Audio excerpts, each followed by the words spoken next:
सच्चिदानन्दे दत्तात्रे देवदेव श्री सर्वज्ञ दासोपंत स्वामी महाराज की जय। सब संतन की जय। गो माता की जय। भारत माता की जय। सद्गुरु आनंद स्वामी महाराज की जय। आर्य सनातन वैदिक हिंदू धर्म की जय। जय जय रघुवीर समर्थ।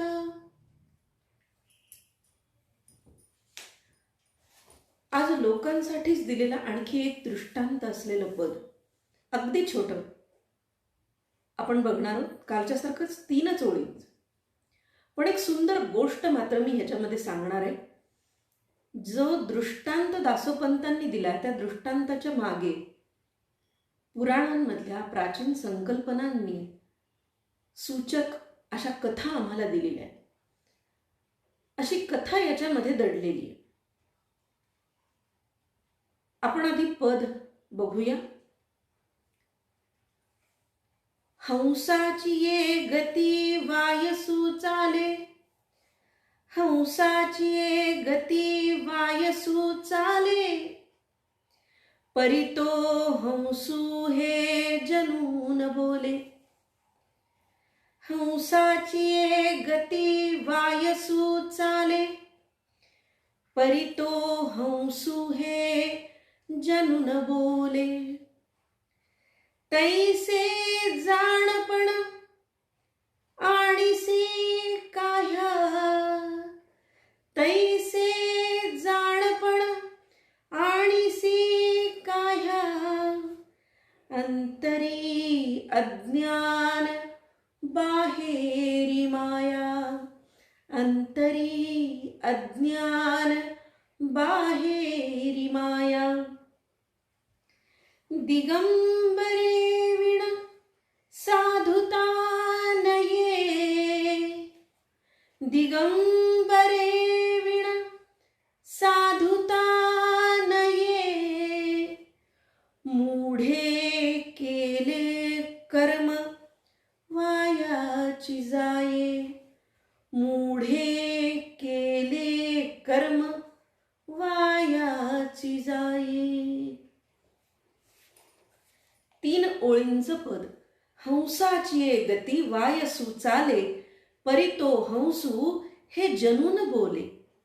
तैसे जाणपण आणिसी काह्या. अंतरी अज्ञान बाहेरी माया. दिगंबरे विण साधुता न ये.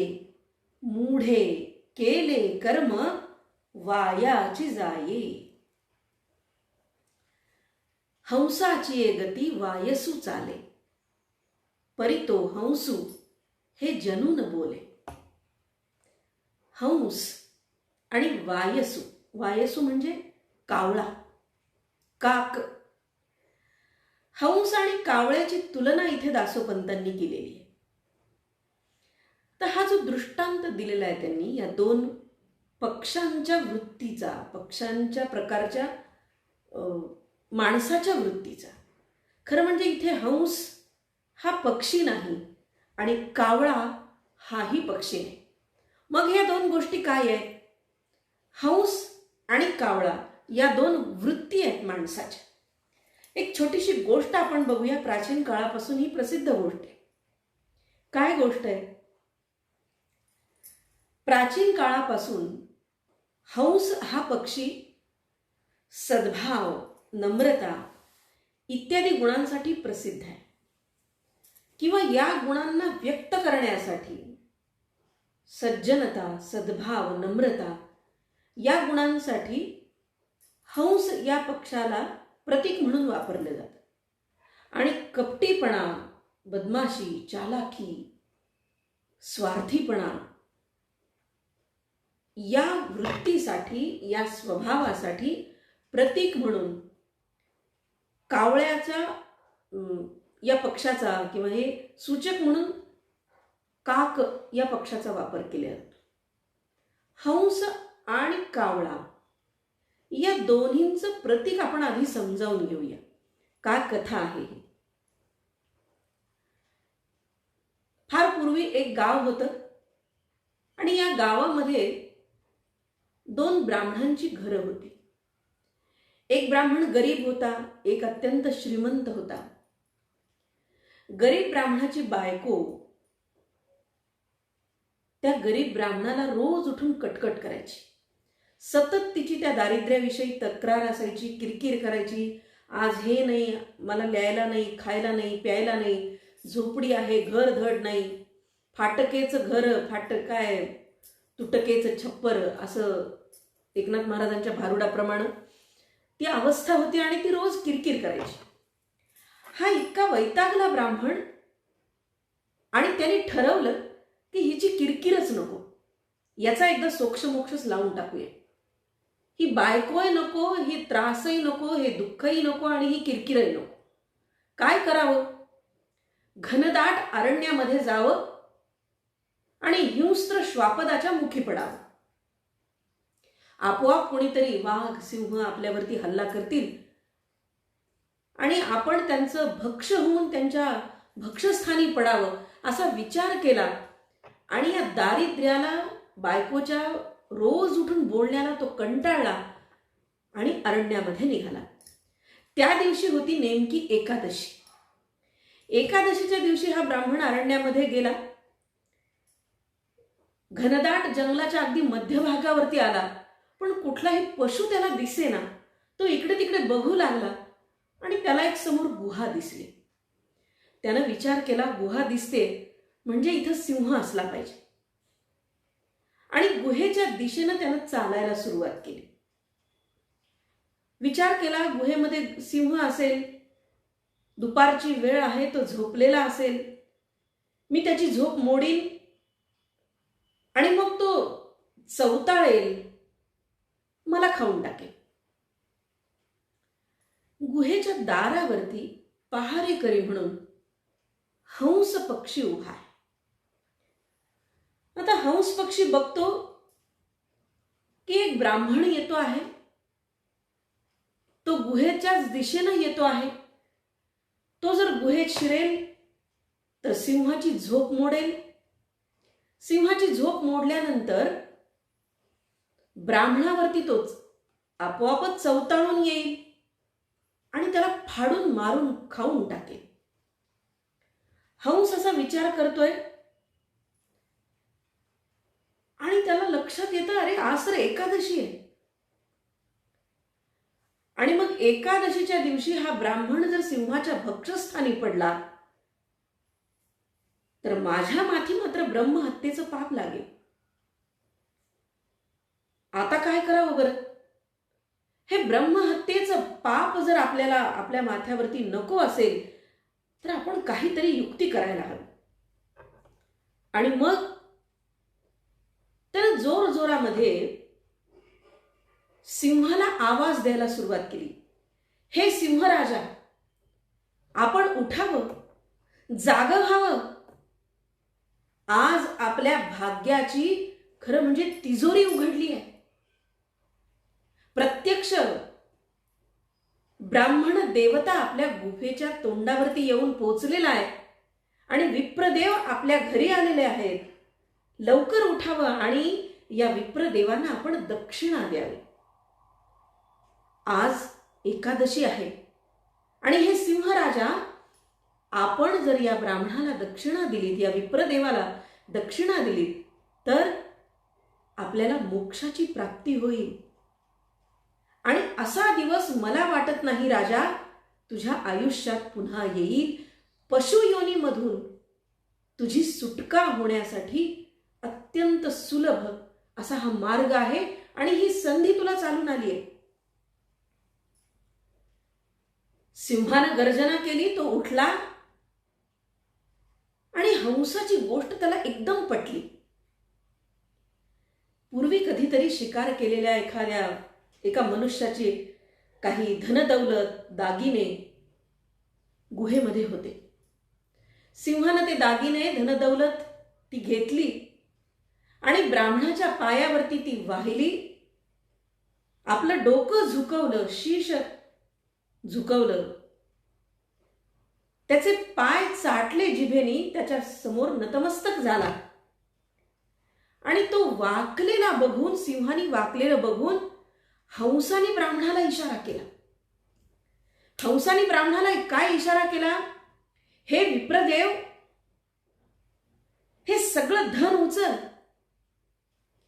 हे सगळी धनदौलत पटकन उचल आणि जितक्या लवकर शक्य आहे तिथून पटकन इथून निघून जा. या सिंहाच्या मानसिकतेमध्ये कधी बदल होईल सांगता येणार नाही. तू तात्काळ इथून निघ, हे गाठोडा उचल आणि ताबडतोब निघ, चालू लाग. ब्राह्मणाला ही गोष्ट ताबडतोब समजते. ते धनदौलतीचं इतकं मोठं गाठोडं तो उचलतो आणि आपल्या घरी येतो. बायको खुश होते, पण शेजारी जो अतिशय श्रीमंत ब्राह्मण राहत होता त्याच्या बायकोला ही गोष्ट कळते आणि इतकी मोठी धनदौलत त्याला सिंहाने दिली आहे, एकादशीच्या दिवशी दिली आहे, हे त्याच्या बायकोला, त्या श्रीमंत ब्राह्मणाच्या बायकोला कळतं आणि ती आपल्या नवऱ्याचं डोकं खायला सुरुवात करते. बायकाच त्याच्यावर काही फार बोलू नये. आणि त्या बाईनी आपल्या नवऱ्याचं डोकं इतकं पिकवून सोडलं की पुढच्या एकादशीच्या दिवशी त्या श्रीमंत ब्राह्मणाच्या पत्नीनं त्याला जंगलात धाडलं. पुढच्या एकादशीला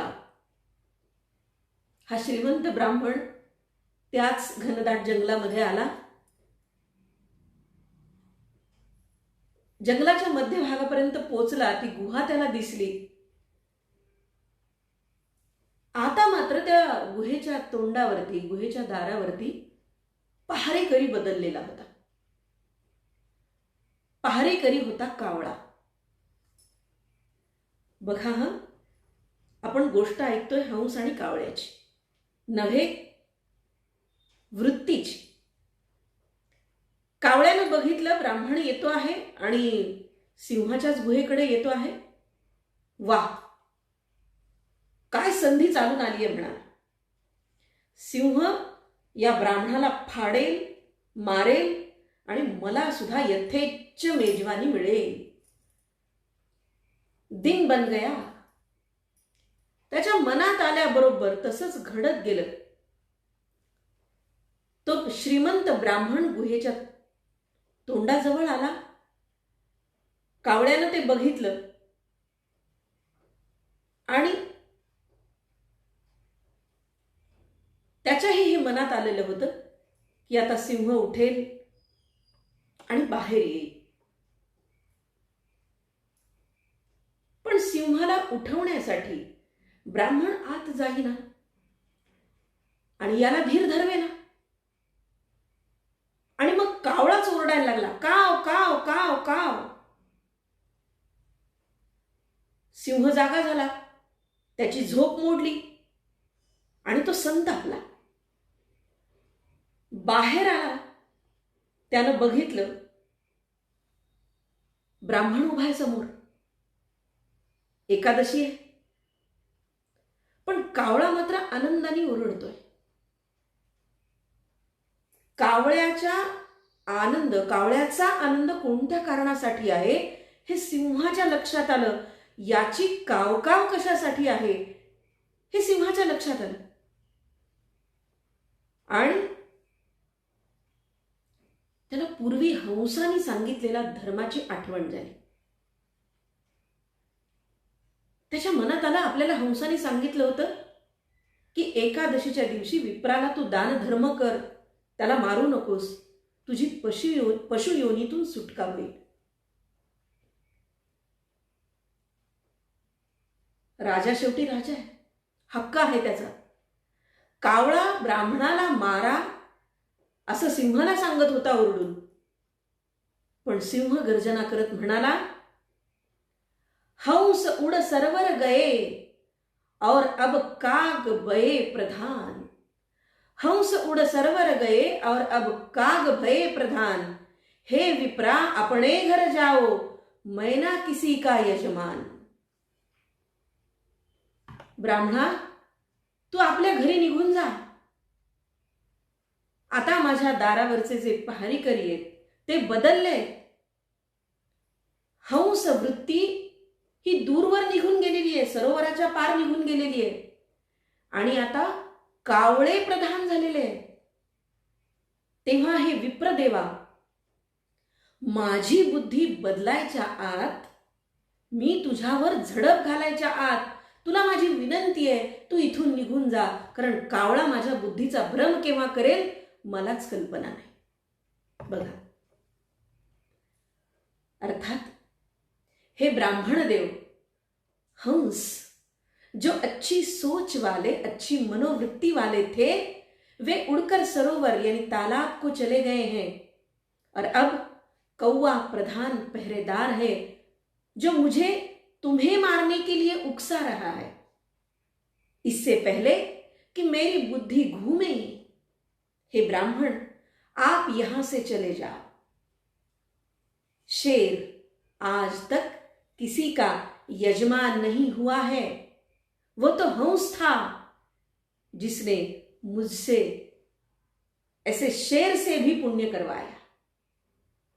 ब्राह्मण समजून गेला गोष्ट आणि डर के मारे, भयाने ताबडतोब तिथून त्यांनी पळता भुई थोडी झाली आणि तो तिथून पळून पाय काढता घेतला. कहने का मतलब ये है, कहानी आज के परिप्रेक्ष्य में भी बहुत सटीक बैठती है. हंस और कौवा और कोई नहीं, हमारे ही चरित्र है. और इसी चरित्र पर दासोपंत भाष्य करते हैं. हंस कोण आहेत? तर जे दुःख वाटून घेत आहेत, जे प्रेम वाटून घेत आहेत, जे सर्वांना प्रेम देऊ पाहतायत, सर्वांचं रक्षण करू पाहतायत, ते हंसवृत्तीचे लोक आहेत. आणि सगळ्यांच्या सोबत मिळून मिसळून राहणारे, बंधुभावानी राहणारे हे हंस आहेत. आणि एकमेकांपासून एकमेकांच्या कागळ्या करून, प्रत्येकाला एकमेकांच्या विरुद्ध उभं करून भांडण लावणारे, वाद निर्माण करणारे, लुटणारे, स्वार्थी, एकमेकांना मारण्यासाठी उद्युक्त करणारे लोक कोणते आहेत? तर काकवृत्तीचे लोक आहेत. आणि म्हणून दासोपंत असं म्हणतात की ही जी वृत्ती आहे कावळ्याची आणि हंसाची, याचं नाटक करता येत नाही. आणि जर तुम्ही ते केलं तर लोक वेडे नाहीत, ते ओळखतात, ही सांगण्याची गोष्ट आहे. त्यांचा मतलब हा आहे. पहिल्या ओळीमध्ये आपण पदाकडे वळूया. ते असं म्हणतात, हंसाची ये गती वायसू चाले, परी तो हंसू हे जनू न बोले. लोक शहाणेत, लोक वेडे नाहीत. जो एक शहाणा वर्ग समाजामध्ये आहे ते लोक बरोबर ओळखतात हंस कोण आहे आणि कावळा कोणता आहे.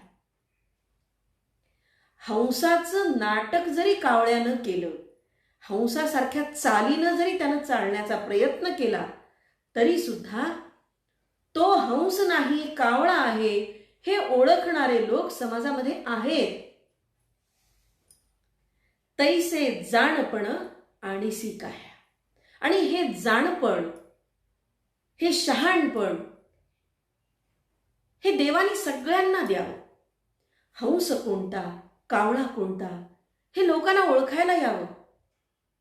नाही तर आपण बघतोच, लोक गेरुओं रंग के जो कपड़े पहनने वाले साधु बन के बैठे हैं, उनके सामने झुक जाते हैं. सगळेच्या सगळे भगवे रंग हे साधुत्वाचे नसतात. आणि म्हणून हंस कोणता आणि कावळा कोणता हे लोकांना समजावं अशी बुद्धी दे देवा. तैसे जाणपण आणिसी काह्या.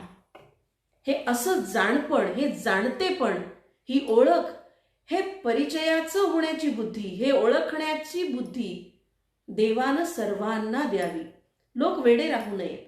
हंस कोणता आणि कावळा कोणता हे आम्हाला ओळखता यावं. अंतरी अज्ञान, बाहेरी माया. कावळा कसा असतो तर तो अज्ञानी आहे. आता ते अनेक अर्थानं आहे. अज्ञानाचा रंग काळा हेही इथं सूचकपणे सांगितलेले, कावळा काळा. अंतरी अज्ञान, बाहेरी माया. अशा प्रकारचा जो वृत्तीचा विशेष आहे तो विशेष इथे दासोपंत प्रतिकात्मक रूपकात्मक नोंदवत आहेत. आणि म्हणून ते असं पुढे म्हणतात की कोणी कोणाचं सोंग घेतल्याने, नाटक केल्याने तुम्हाला तसं होता येत नाही. मुळातूनच तुम्हाला ते घडवून घ्यावं लागतं, ते जाणतेपणानं करावं लागतं. ते त्याच्यासाठी ज्ञानाची गरज आहे. अंतरी अज्ञान. जर आतमध्ये अज्ञान असेल, अज्ञानी असाल, अविद्या असेल, तमोगुण ज्याला म्हटलंय, तम आणि तमोगुण यांचा अन्वय आहे. आणि त्याचा अन्वय दासोपंतांनी काक या पक्षाशी लावलेला आहे. म्हणजे किती विचार करून, किती सूचकपणे लिहायचं असलं तरी हे जे अन्वय लावणं आहे ते तितकं सोपं नव्हे. हंस आणि कावळ्याची गोष्ट आहेच, वृत्तीनं आहेच, पण त्याचा अन्वय अविद्येशी लावणं, त्याचा अन्वय अज्ञानाशी लावणं हा दासोपंतांचा इथे विशेष आहे कवितेतला. ते असं म्हणतात, तैसे जाणपण आणीसी काह्या. कसं जाणपण पाहिजे? हंस कोणता आणि कावळा कोणता. अहो हे रंगानं कळेल, बाहेरून कळेल. पण जर एखादा कावळा हंसाचं नाटक करत असेल तर कसं कळणार? ते म्हणतात अंतरी अज्ञान, बाहेरी माया. रंग बाहेरचा आहे, पण आतच जर अज्ञान असेल तर हे सगळंच वाया जाणार आहे. हे साधुत्व खोटं आहे हे आम्हाला कळलं पाहिजे. हे ओळखण्याची, म्हणजेच एका शब्दात आपण म्हणूया, सर्वांच्या परिचयाचा शब्द आहे जो हंसाच्या बाबतीत आहे. नीर क्षीर विवेक बुद्धी माणसांना दे देवा, आणि त्यांना कळू दे कोण साधू आहे आणि कोण भोंदू आहे. आणि ते पुढे म्हणतात, दिगंबरे विण साधुता न ये. दिगंबरे विण साधुता न ये, मूढे केले कर्म वायाची जाय. मूर्खपणाने केलेले जे कर्म आहेत, आता याचा अन्वय इथे कर्मकांडाशी लावलेला आहे. आता पुन्हा हा अन्वय लावताना काक हा पक्षी महत्वाचा आहे बरं का. कर्मकांडाचा काकाचा तुमच्या लक्षात आला असेल. आपण पितर दान करताना ज्याला आपण काकबली म्हणतो, कर्मकांडाचा भाग आहे हा. प्रत्येक गोष्टीमध्ये, प्रत्येक ओळीमध्ये कावळा आणि हंस हा अन्वय तीनही ओळींमध्ये त्यांनी किती सूचकपणे घेतलाय ही गोष्ट फार महत्वाची आहे. पहिल्या ओळीमध्ये हंसाची ये गती वाय सुचाले, परी तो हंसू हे जनू न बोले. कोणते जन असं बोलणार नाही, कोणाला ते कळेल? पुढच्या ओळीत ते म्हणतात, तैसे जाणपण आणीसी काह्या, अंतरी अज्ञान बाहेरी माया. इथे जाणपणाच्या दृष्टीनं हंसाचा उल्लेख आहे आणि अज्ञानाच्या अन्वयानं काकाचा अन्वय दिलेला आहे, संबंध दिलेला आहे. आणि पुढच्या ओळीमध्ये दिगंबरे विण साधुता नाही. हंसाचा अन्वय दिगंबरे विण. हंस मुक्तीचा द्योतक आहे, मुक्तीचं चिन्ह आहे आमच्याकडचं. आध्यात्मिक म्हणजे मोक्षाच्या नंतर मोक्षाला प्रतीत करताना चित्रातून त्याला हंस असं म्हटलेलं आहे. आचार्यांनी म्हटलेलं आहे ते अद्वैत तत्वज्ञानामध्ये मुक्तीचा हंस असं म्हटलेलं आहे. आणि म्हणून तुम्ही बघा तीनही ओळीमध्ये वेदांती सूचकत्व, व्यवहारातलं सूचकत्व आणि प्रतिकात्मक वृत्ती दोन्ही पक्षांच्या म्हणजे किती तोलून मोलून या सगळ्या संकल्पना त्यांनी वापरल्यात. म्हणजे त्याच्यामध्ये काव्य आहे, त्याच्यामध्ये सूचकता आहे आणि त्याच्यामध्ये अध्यात्म प्रत्येक ओळीत तुम्हाला अन्वयानं दिलेलं आहे. प्रत्येक ओळीचा इतका बारकाईनं जर विचार केला ना, तर 3 स्तरांवरती आपण त्याचा विचार करूया. एक, पहिला, प्राचीन काळातली कथा, वृत्ती, अन्वय, रूपक आणि प्रतिमा. दुसरा, आध्यात्मिक वेदांती प्रतिपादन. प्रत्येक शब्दाचा केलेला वापर, विनियोग हा आध्यात्मिक आहे आणि त्याचबरोबर तो अत्यंत नेमकेपणानं सूचक आहे. आणि तिसरा, साहित्यिक, ज्याला आपण काव्यात्म म्हणूया, लालित्यपूर्ण म्हणूया. म्हणजे काव्यात्म हा तर गाभा आहेच, काव्य हा गाभा पदाचा आहेच, पण त्याचबरोबर आध्यात्मिक सूचकता आणि जी कथा मुळात आपण ऐकतो ना, हंसाची आणि कथाची, त्या कथेला धक्का न लागता आध्यात्मिक अशा प्रकारचं रूपक त्यांनी इथं आम्हाला दिलेलं आहे. अर्थात हे रूपक कथेमध्ये नाहीये. मुळात कथेमध्ये कर्मकांडाविषयी काही आहे का? नाहीये. कथेमध्ये मोक्षाविषयी काही आहे का हंसाच्या दृष्टीनं? नाहीये. ते फक्त वृत्तीच्या विषयी आहे की हंस हा निर्मळ वृत्तीचा आहे, प्रांजळ वृत्तीचा आहे, अत्यंत सज्जन सद्गृहस्थ सद्वृत्तीचा आहे, बंधुभावानी वागणारा तो आहे.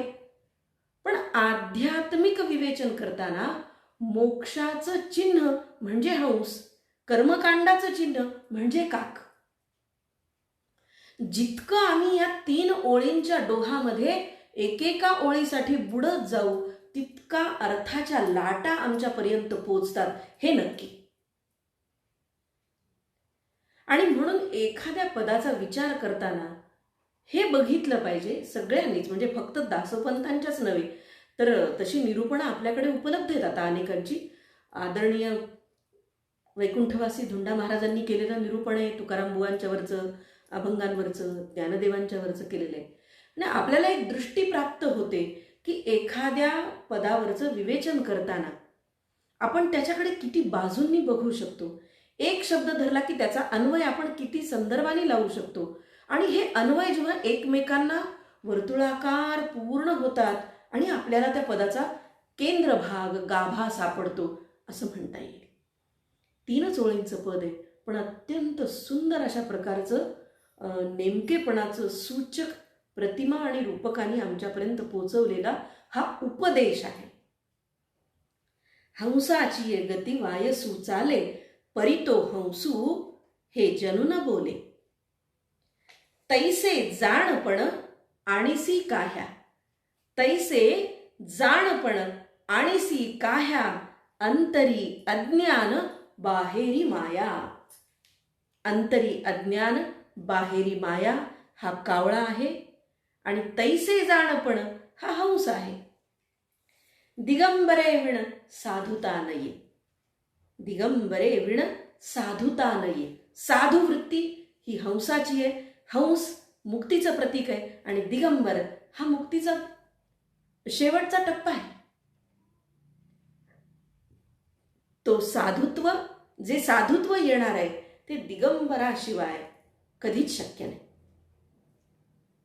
दिगंबरे विण साधुता न ये, मूढे केले कर्म वायाची जाय. वर जो दिलेला संदर्भ आहे ना, अंतरी अज्ञान बाहेरी माया, त्याचा संदर्भ या शेवटच्या चरणाला आहे, अर्धचरणाला. मूढे केले कर्म वायाची जाय. कर्मकांड करण्यासाठी ज्ञानाची गरज आहे असं त्यांनी सांगितलं. मुळात ज्ञानप्राप्तीनंतर केलेलं कर्मकांड, याला जाणतेपणानं केलेलं कर्मकांड म्हणूया आपण. हे जे कर्म आहे जाणतेपणानंतर केलेलं कर्म, या कर्माला एक वेगळं अधिष्ठान आहे. आणि आम्ही जेव्हा अज्ञानानं एखादं कर्म करतो, मग ते आमच्या स्वार्थापोटी असतं, अनेकदा अज्ञानामध्ये लपेटून केलेलं ते कर्म असतं आणि ते दासोपंतांना नकोय. ते असं म्हणतात कुठल्याही गोष्टीचं ज्ञान प्राप्त करावं. कर्म कुणाला सुटलं नाही, कर्म करायचंच आहे, कर्मापासून सुटका नाही. कर्म केलंच पाहिजे. एकदा प्रपंचात आलात तर कर्मापासून सुटका नाहीच. पण आपण पूर्वी बघून आलो एका पदामध्ये, ते कर्म कसं करायचंय याची क्लुप्ती त्यांनी आम्हाला दिली होती, की या सर्वामध्ये मी आहे, पण तरीही मी कोणाचा नाही, मी कुणात नाही, मी कुणाच्यात नाही, मी कुणाच्या बाहेर नाही, मी कुणाच्या आत नाही, मी कुणाचा कुणी नाही आणि हे करणारा मी नाही. जे जे मी करतो, जे कर्म मी करतो, ते कर्म माझ्या हातून करविणारा तू आहेस याचं ज्ञान हवं. आणि याला म्हणायचं जाणतेपणानं कर्म करणं. दासोपंत इथं तेच सांगतात, मूढे केले कर्म वायाची जाये. आणि जो अज्ञानानं कर्म करतो किंवा हे या कर्माचा करविता मी आहे असं समजून जो करतो त्याला त्यांनी मूर्खपणा म्हटलाय. मूढे केले कर्म म्हणजे मूर्खपणाने मी हे करतो, या अज्ञानी मूर्खपणाने केलेलं कर्म वाया जातं, ते कोणतंच फळ देत नाही. पहा 3 ओळींचं पद, पण आम्हाला किती प्रकारांनी दासोपंत आम्हाला समजून सांगतात की हंसाची ये गती वायसू चाले, हंसाची ये गती वायसू चाले, परी तो हंसू हे जनु न बोले. हे कायम स्मरणात ठेवण्यासाठी मी एक प्राचीन कथा तुम्हाला मुद्दाम आज सांगितली की हंसाची वृत्ती आणि कावळ्याची वृत्ती. हंस मोक्षाचा हंस, कावळा काक कर्माचं प्रतीक. हंस साधुतेचं प्रतीक, सत्वाचं प्रतीक, आणि काक कर्माचं प्रतीक, तमाचं प्रतीक, अज्ञानाचं प्रतीक. अज्ञान, अविद्या, तमोगुण आणि त्याचबरोबर दुर्जन वृत्ती या सगळ्यांचं प्रतीक असणारा कावळा आणि हंस मोक्ष, मुक्ती, साधुवृत्ती, निरक्षीर विवेकी बुद्धी या सगळ्यांचं प्रतीक असणारा हंस. मुळात कथा आहे फक्त सज्जन आणि दुर्जन वृत्तीची, पण दासोपंतांनी आम्हाला इथे आध्यात्मिक किती परिभाषांना अन्वयानी, किती परिभाषांच्या किंवा किती पारिभाषिक शब्दांच्या अन्वयानी इथे आम्हाला इथे अनुबंध घालून दिलाय. आणि म्हणून एखाद्या पदाचं चिंतन करताना काही सापडलं, माणिक मोती सापडल्यासारखं वाटतं. अनेकदा एखादा अन्वय आपल्याला सापडला की आपल्याला उकल झाली की आपल्याला हा अन्वय खूप चपखलपणे आपल्याला इथे लावता येतोय किंवा तो करेक्ट बसतोय असं जेव्हा वाटतं, तेव्हा या पदांच्या अनुषंगानं दासोपंत आम्हाला खरंच आणखी अनेक गोष्टी सांगत असतील, पण आमची बुद्धी तोकडी, अज्ञानी ज्याला बुद्धीचे पामर म्हणूया, जितकं सुचेल जितकं कळेल तितकं मी खरंच तुमच्यापर्यंत पोहोचवण्याचा प्रयत्न करते. दासोपंत म्हणजे व्यामिश्र व्युत्पन्न पंडित, अत्यंत विद्वान आणि त्याचबरोबर सहृदय असा भावविभोर कवी. आणि म्हणून या थोर संताच्या अनेक पदांचा अन्वय लावणं बुद्धीच्या बाहेरचंही अनेकदा असेल कदाचित, किंवा ज्या गोष्टी त्यांना सांगायच्या त्या माझ्याकडून कदाचित सांगितल्याही जात नसतील. आपण श्रोते जगदीश मूर्ती, आपल्याला खरंच कधी काही सुचलं की या अर्थाने आणखीन असंही काही निरूपण करता येईल असं वाटलं तर आपण नक्की सुचवावं, आपलं स्वागत आहे. आणि मलाही आनंद वाटेल तुम्ही जर कधी या संभाषणामध्ये कधी बोलाल तर आनंद होईल. आपल्याकडूनही तशा संवादाचं स्वागत आहे. आज इथेच थांबते. आपण उद्या पुन्हा भेटूया दासोपंतांच्या नवीन पदासह. आनंदे दत्तात्रे देवदेव श्री सर्वज्ञ दासोपंत स्वामी महाराज की जय. सब संतन की जय. गो माता की जय. भारत माता की जय. सद्गुरु आनंद स्वामी महाराज की जय. आर्य सनातन वैदिक हिंदू धर्म की जय. जय जय रघुवीर समर्थ. धन्यवाद.